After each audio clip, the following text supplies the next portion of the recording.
लता मंगेशकरଙ୍କର ଏବେ ଡେଥ୍ ହୋଇଥିବା ପରେ ପୁରା ଦେଶରେ ଚିନ୍ତାରେ ପଡ଼ିଯାଇଛି। ଏବେ ବର୍ତ୍ତମାନ ଇଣ୍ଟରନେଟରେ ଏହି ଭିଡ଼ିଓ ପୁରା ଭାଇରାଲ ହେବାରେ ଲାଗିଛି।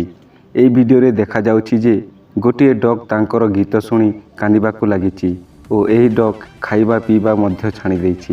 ଏହି ଭିଡ଼ିଓରେ ଆପଣମାନେ ଦେଖୁଥିବେ ଲତା ମଙ୍ଗେଶକରଙ୍କ ଟିଭିରେ ଗୀତ ବାଜୁଛି ଓ ଏହି ଗୀତକୁ ଲତା ମଙ୍ଗେଶକର ହିଁ ଗୀତ ଗାଇଛନ୍ତି। ଏହି ଡଗ୍ ଲତା ଦିଦି ଗୀତ ଶୁଣି ସେ କାନ୍ଦିବାକୁ ଲାଗିଛି ଓ ଖାଇବା ପିଇବା ମଧ୍ୟ ଛାଡ଼ି ଦେଇଛି। ଲତା ଦିଦି ସେ ଜୀବଜନ୍ତୁ ପ୍ରତି ବହୁତ ଭଲ ପାଉଥିଲେ। ସେ ତାଙ୍କ ପୁରୁଣା ଦିନରେ ଡଗ୍ ପ୍ରତି ବହୁତ ପସନ୍ଦ କରୁଥିଲେ। ସୋସିଆଲ ମିଡ଼ିଆରେ ଲତା ଦିଦିଙ୍କ ସାଙ୍ଗରେ କେତେକ ଜୀବଜନ୍ତୁ ସହିତ ଦେଖିବାକୁ ମିଳିଛି।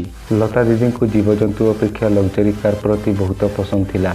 ରିପୋର୍ଟର ଅନୁସାରେ ଲତା ଦିଦି ତାଙ୍କର ନେଟୱାର୍ଥ 360 କରୋଡ଼ ଅଛି ବୋଲି କୁହାଯାଇଛି।